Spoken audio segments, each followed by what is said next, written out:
We have all benefited unmeasurably, both personally and professionally, even societally, from these evolutions in how work was done.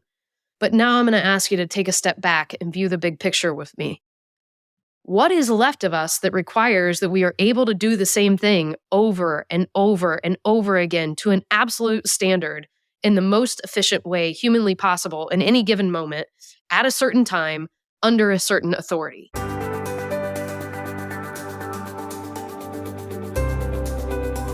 Next up on Working Forward, workplace revolution, operationalizing a people-first strategy. So whether you're a seasoned organizational leader, a decision maker, or simply passionate about designing healthy workplaces and work experiences for all people, Andrea Brummett shares her process for cultivating wholly human experiences that emphasize trust, vulnerability, and accountability.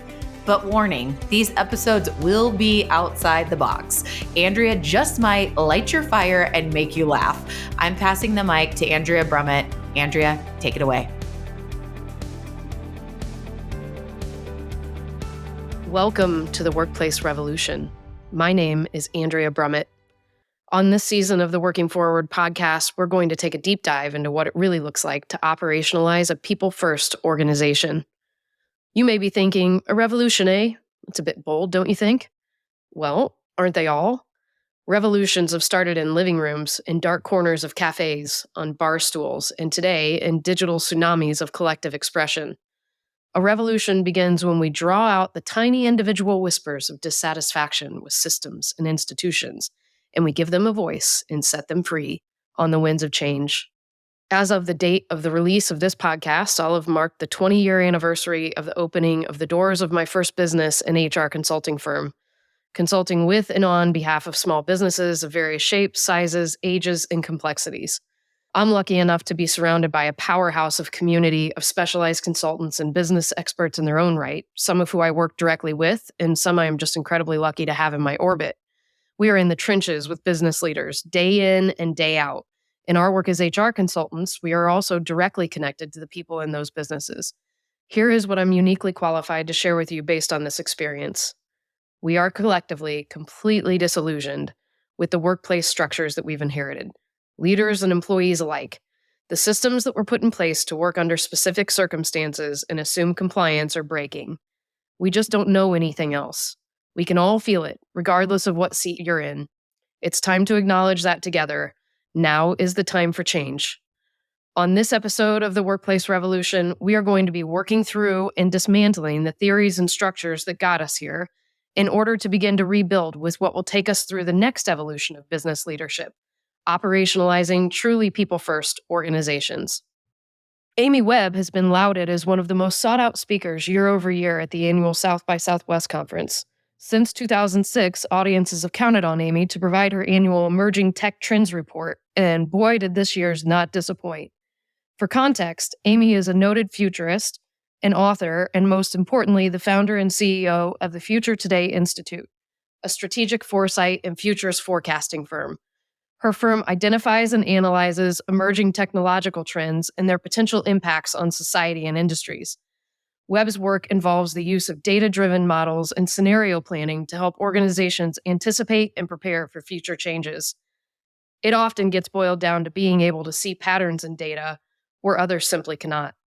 What was most noteworthy about her Tech Trends report this year was her identification that we are living in a never-before-experienced super cycle of revolutions, a time when multiple massive, life-shifting revolutions are all happening at one time, a super cycle.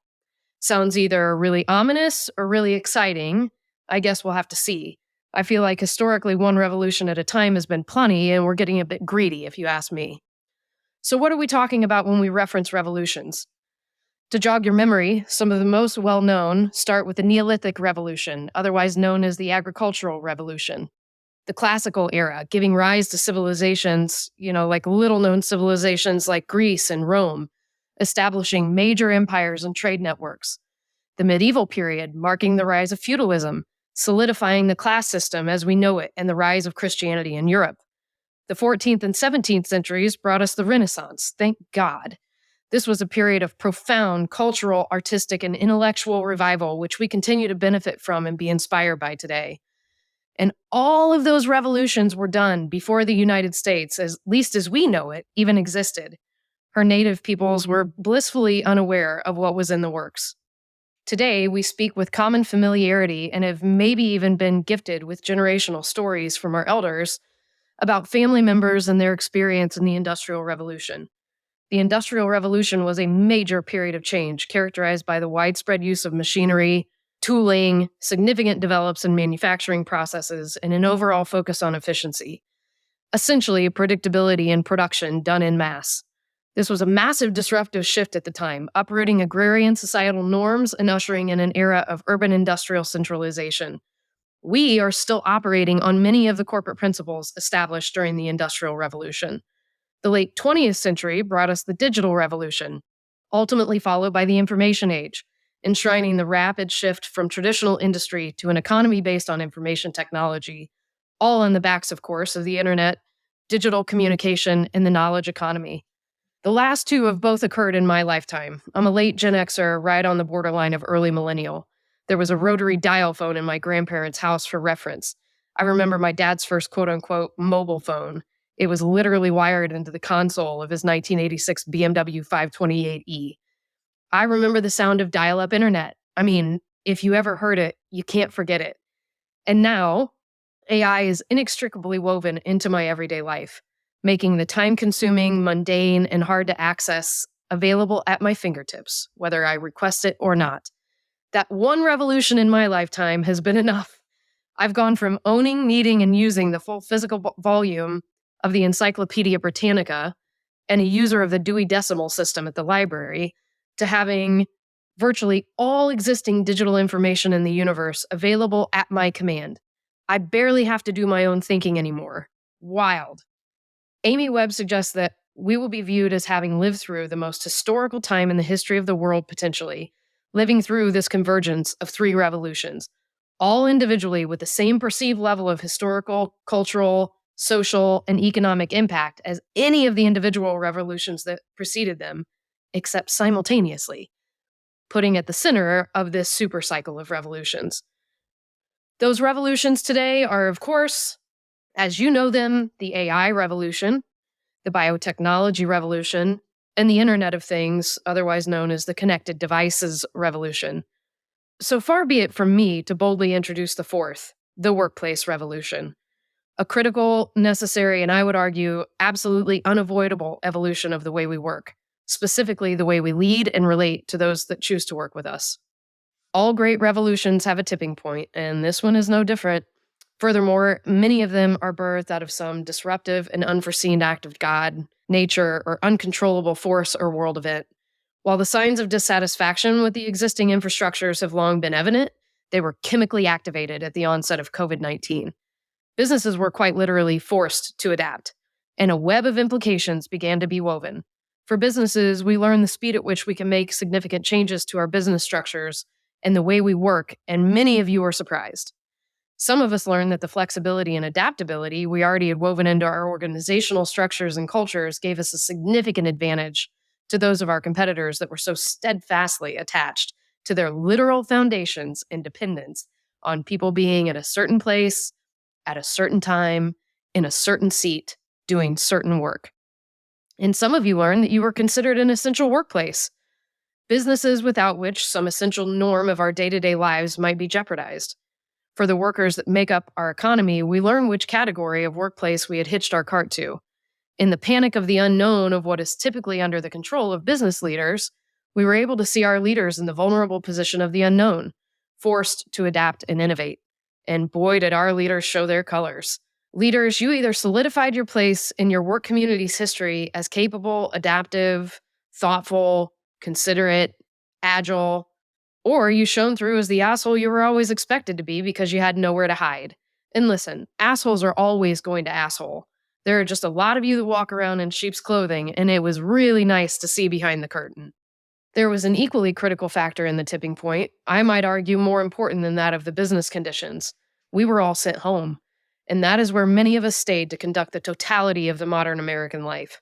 But we became conscious of what we had blindly been accepting as reasonable and necessary means of living. We became conscious of what was possible when we weren't obligated to get up and spend an hour or 2 hours on average for many of us of our morning getting ready, dropping our babies off for someone else to take care of them, leaving our families and pets, whatever it is that we love and live for the entirety of the day, getting in a car, sitting in traffic, pulling into a horrid industrial park just to walk into a barely palatable office building and sit at a desk that we have done our absolute best to make a tolerable space to perform that which fuels our livelihood, pays for the house we are away from all day, puts the food on the table that you'll rush home to hopefully sit down for the 1 hour of the 2 to 4 average hours available to the typical working American in the evening before you will wake up and do it all over again. To have a meal, perhaps with your family, that you can maybe, if you are one of the lucky ones, take a week-long vacation with once a year and barely taste for that brief moment what it feels like to have your feet in the sand and the sun on your face and the sound of joy and laughter all around you. To live, to be alive. It is actual insanity what we've become. A life lived for work. Identities tied to title and accomplishment. And for what? What happened during COVID is we rediscovered living. The humanness in us was shook alive. We were reminded that nothing is guaranteed. A critically important reminder for all of us. We experienced what it felt like to collectively long for one another. We experienced a heartbreak in humanity. We grieved for the millions of lives lost together, the countless loved ones that died alone.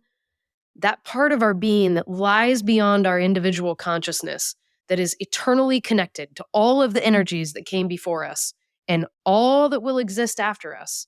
It entered our collective consciousness. And damn, is it powerful. We reignited experiences that have laid dormant on the back roads of times gone by. We reconnected. When I talk about collective dissatisfaction, that is what I'm talking about. I'll continue to use this remote versus in-office work as an example because it is so palpable to most of us. Your people were up in arms about coming back to the office, not because they missed the convenience of doing laundry in the middle of the day, or perhaps getting a little more rest in the morning, or getting outside for a walk or a run at lunch, God forbid.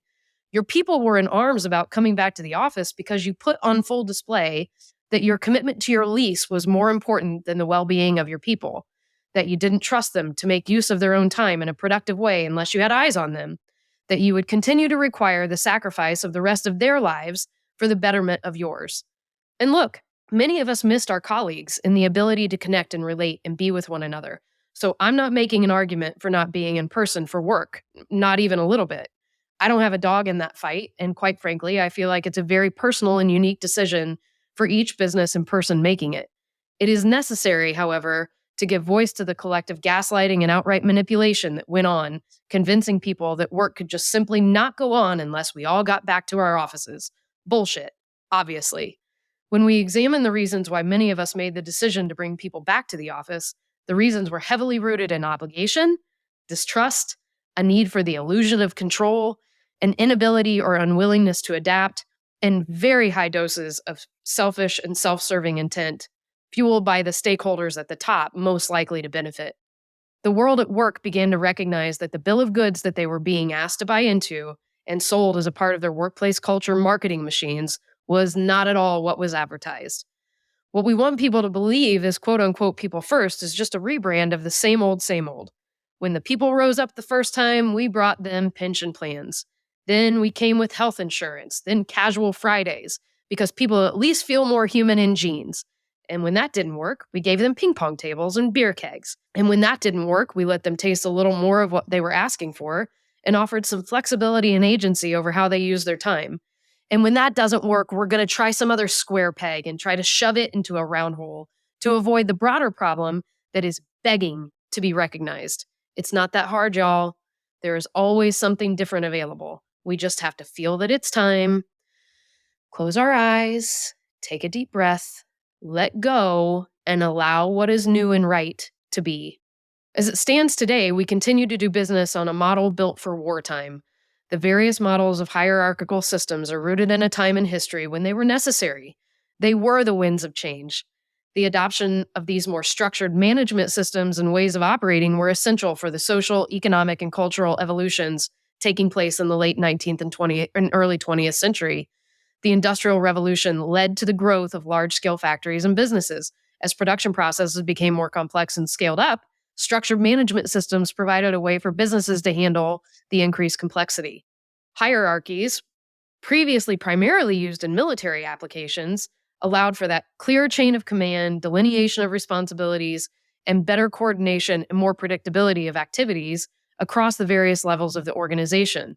The use of military structures was easy to translate to industry and effective at a time when attributes like discipline, order, and coordination played so well with the principle of standardization to drive efficiency.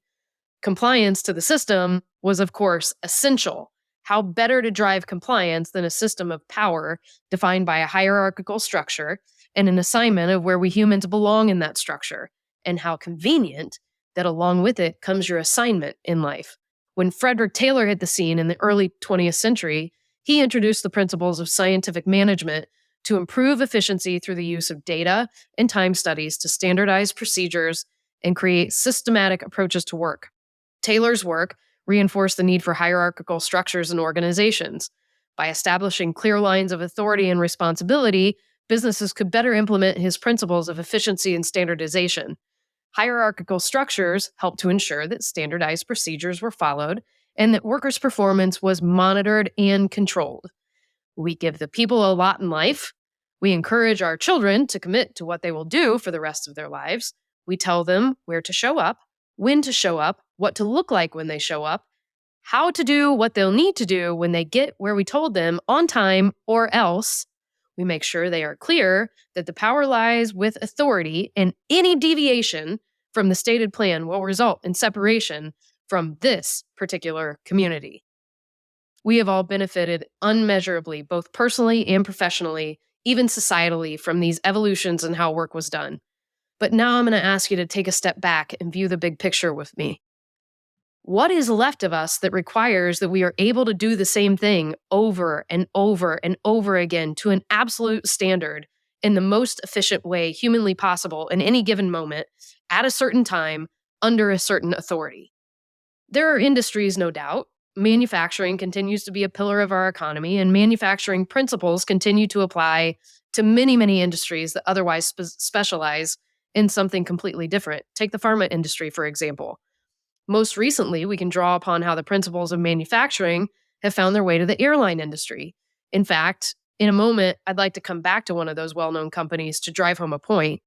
But today, most of us are working for organizations that are either a part of the supercycle revolution of tech, AI, and wearable, or we are in adjacent industries, or at a minimum, our work is critically impacted by one of those revolutions. Virtually none of us is working without something that is the result of the technology revolution. The speed of change makes the way we did things, sometimes just last month, unrecognizable. Take ChatGPT, or more generically, just large language models in general, for instance. It wasn't born. It didn't hit the market. We didn't know about it until November of 2022. To the general public, it didn't even exist. Within 5 days of its initial release in November of 2022, it had 1 million users. Within 2 months, it had skyrocketed to 100 million users. Viable competitors were able to find their way to market just 5 months later. In April of 2024, the large language model is able to pass the bar exam. Companies were begging their business attorneys and HR departments to issue company policies around the use of AI. It is downloadable on every smart device with access to an app store, and today it is estimated that large language models are actively used on a daily basis by 1 billion with a B users. That's the modern business journey, folks, and it all happened in a year and a half. They put out a product that wasn't even fully fleshed out. In this example, it's easy to see how wartime systems and structures, the concept of efficiency and hierarchy, are entirely moot points. We are dealing in quantum measurements here, where we have to recognize that it is the framework that makes this look like it's out of control. We want it to behave in a way that's familiar, that we understand and can predict.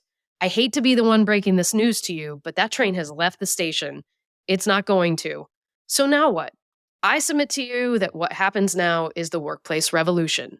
We need to evolve the way we work to be in harmony with who we are and need to be as humans. We need to recognize the freedom of choice that is available to the workforce today and acknowledge that the frustrations with labor are here to stay if we don't adjust our expectations. On this season of Working Forward, we'll spend the entire season defining and exploring the framework required to create what we've coined the symbiosis effect, an organization working in harmony with its surroundings, starting with the founder, extending to relationships and foundations for leadership, and ultimately arriving at what drives sustainable performance and the agility to navigate the speed and ever-changing landscape of the world of business and business leadership. I want to go back to the airplane example I referenced earlier. We are all aware of the tragic and completely unnecessary position Boeing has put itself in. While we put our lives in the hands of the makers of these magnificent machines, companies like Boeing take all of the humanity out of the work and focus on how fast they can produce as many aircraft as possible with the least amount of effort to maximize profits. Y'all, that model is not, has not, and never will be sustainable. There is no circumstance under which that model does anything other than put a ton of money in a few people's pockets for a very short term before something incredibly unfortunate happens and shines a light on the corruption of it all. And that's exactly what it is, corruption. I wonder how that story would have played out if the people who put their hands on every stage of that operation, starting with the people who poured the steel of the framework of the building, to those that assembled the complex machinery that was eventually bolted into the ground of the facility to create the assembly lines that thousands of people labored over, how would it be different if we started with those people instead of with the processes? And for God's sake, instead of solely on how deeply we can line the pockets of a couple of investors. Would you believe me if I told you both outcomes were still possible and it can still be done with integrity in a way that is sustainable? You can still crank out great product with tremendous profitability, upholding your community, and doing so in a way that allows you to continue to evolve with the demands of the world and your industry and make money. You can do it all and not do it on the backs of cheating, stealing, lying, and manipulation. How would it be different if we built the business around people whose souls were fed by working on and building aircraft, and who would hold the integrity of every machine at the center of everything that they did with all of the pride that they could muster? How would it be different if they had chose to come to work for a company that had the integrity required to put hundreds of thousands of lives in the air at risk every day? And if they shared that passion, that heart, that human experience, what if that was where we all started? What if we started with ensuring that we as the individuals that start, run, and operate these companies had done the real work of being great human beings first, and then done the work of being in authentic relationship with other human beings who shared our purpose and values and were inspired to also be great people? And what if then, and only then, we got focused on what it looks like to scale on structures that are relevant to our people, our businesses, and our communities, and that operate as part of an infinite game, agile enough to adapt and change and restructure and retool as the demands of the times require? Welcome to the workplace revolution. Our building blocks are not wartime structures. Our building blocks start and end with humans, recognizing the whole human experience and knowing that we actually naturally love and enjoy our work when we have the opportunity to do it in harmony with our values, our purpose, and our collective communities. It acknowledges that the human experience happens in technicolor and that living requires more than working. We believe and have experienced that the product, productivity, enthusiasm, imagination, and creativity humans have to offer is beyond your imagination when a person is able to live a whole life. That's one that includes play, genuine connection, harmony and time spent with family and friends and in the world, time to learn and develop, time to create and reinvent, the freedom to be something else when we grow up from what we are today, the freedom to dream and move freely through the economy, part of a mutually beneficial system that is built to serve the worker as much as it is built to serve the founder. The symbiosis effect is built on specific theories and philosophies that are important in the context of understanding how it came to be and why we know it works. Warning, your thoughts are likely to drift off over the next 5 minutes unless you truly like to geek out on this stuff, like me. I could skip it, but it's intellectually critical to understand why we feel so committed to the model and truly believe that this is the structure and framework that will best serve businesses in today's world. Fundamentally, we start with one of the most widely known and accepted psychological theories or frameworks, Maslow's hierarchy of needs. Most of us are at least somewhat familiar with the pyramid framework that suggests the order in which the simplest and most basic needs need to be met for us to ascend through to self-actualization, ultimately achieving one's full potential. One's ability to be in their full potential is a real asset to any business. So what better place to start building a business framework than with human beings that are centered in this framework and have a deep desire and understanding for the individual work that it takes to be a person capable of being in their full potential, and to care enough about others to create a pathway for them to be safe being on that journey at work and in all other areas of lives with. Other theories that have had a profound impact on the development of the symbiosis effect include Adize's organizational life cycle. It's a model that defines the stages of an organization from inception to decline and emphasizes the need for different management styles and strategies at each stage to achieve and maintain organizational health and effectiveness. We've called upon Frederick Laloux's Reinventing Organizations, which explores the evolution of organizational models throughout history, drawing specific reference to those organizations that were able to achieve self-management, wholeness, and evolutionary purpose, advocating for a more conscious and human-centric approach to work and management. These principles should bring to mind companies like Patagonia, Whole Foods, and Zappos. Agile organization design was also critical in focusing on creating flexible, responsive, and adaptive structures within organizations, enabling them to quickly respond to change and challenges by promoting cross-functional teams, iterative process, and a culture of continuous improvement and collaboration. It's a whole new game for agile workplaces when they're built with teams of self-actualized people. We also lean on lean methodology with a focus on maximizing value by eliminating waste and optimizing processes through continuous improvement, efficiency, customer value, and empowering people to solve their own problems and innovate with freedom. And finally, we've applied the principles of James Carson's finite and infinite games, distinguishing the difference between finite games that have clear rules, endpoints, and winners, and infinite games, which are ongoing, rely on changing rules and goals, and focus on long-term sustainability and continuous improvement with the purpose of continuing to be able to play the game, not for an endpoint. Simon Sinek did the eloquent work of applying the principles to business in his book, The Infinite Game. The only way all of these concepts can play together in a way that operationalizes a truly people-first organization in pursuit of mutual symbiosis is for it to live and breathe in complex systems theory, studying how all of the parts of the system interact to create overall behaviors and patterns that can't be understood by examining individual components alone. We emphasize the importance of relationships, adaptation, and emergent properties in understanding the behavior of the entire system. And if all that seems completely overwhelming, this is where I tell you, it's all going to be okay. We've boiled it down to 10 simple and essential pillars required to achieve the symbiosis effect in your workplace. Join us this season on Working Forward as we explore them one by one, episode by episode, ensuring that you are capable of mastering each stage as you make your way to being one of the most desirable organizations to be a part of in your community. Come back for episode 2 of the Workplace Revolution, where we start with pillar number 1, psychological safety. We don't work without it. All of the materials, theories, authors, and creators referenced in this podcast will be provided in the show notes. You will also be able to find reference to all 10 pillars that we will be exploring this season as we all work together in pursuit of workplace symbiosis. Feel free to check them out, and please contribute to the discussion. We want to hear from you. Thank you for joining us on this episode of Working Forward. I invite you to head over to our website and benchmark your performance to the symbiosis effect.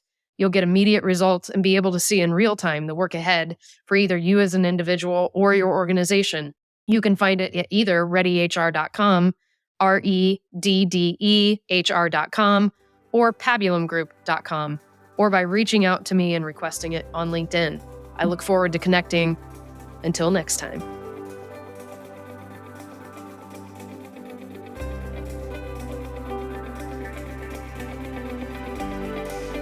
Thanks for tuning into Working Forward. If you like what you hear, please share it with others and make sure you're following the show to not miss an episode. We are available anywhere you get your audio. See you next time.